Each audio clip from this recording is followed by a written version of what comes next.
Get your free copy of the complete tutorial at www.teachucomp.com/free. After creating a data model, you may need to return to it later to remove tables or external data connections from it if you no longer need them.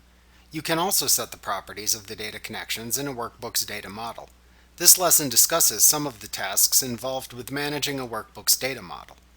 If your workbook uses external data connections, you can click the Refresh All button that appears in the Queries and Connections button group on the Data tab of the ribbon to refresh all its external data connections to access the most recent data available.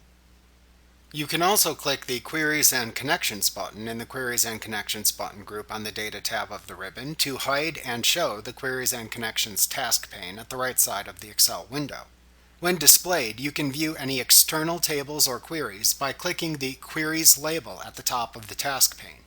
To then manage the tables and queries, hover your mouse pointer over one of them in the task pane to view its attributes and management menu in a pop-up window.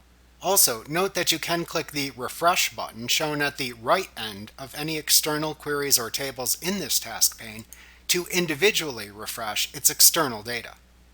To delete a table or query from this task pane, hover your mouse pointer over it to show its pop-up menu.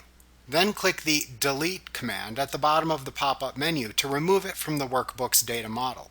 Then click the Delete command again in the warning message that appears at the bottom of the pop-up window to finish removing the selected data connection. To view the properties of an external data connection in the task pane, hover your mouse pointer over it to show its pop-up menu. Click the ellipsis mark button in the menu at the bottom of the pop-up menu to view a drop-down menu. Then click the Properties command in this drop-down menu to open the Query Properties dialog box. You can set the properties of the data connection on the Usage tab within this dialog box. Under the Refresh Control section, you can set the refresh rate for the data connection. This can save time as it lets you choose when to automatically refresh this data connection in the Workbook's data model. Below that section, you can use the OLAP server formatting and OLAP drill-through sections to set any additional parameters for the OLAP data sources. Clicking the Used In tab in the Query Properties dialog box shows you the area within the workbook where the selected data connection is used.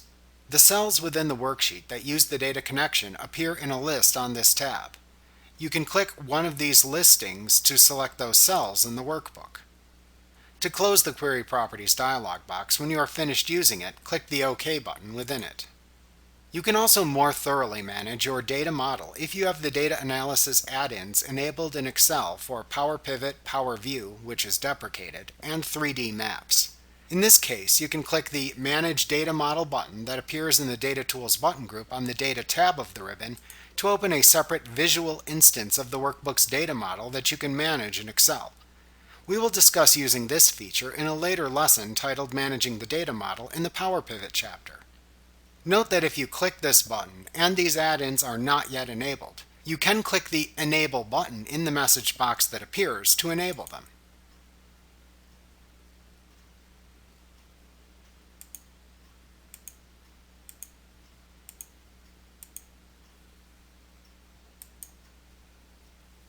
Like what you see? Pick up your free copy of the complete tutorial at www.teachucomp.com/free.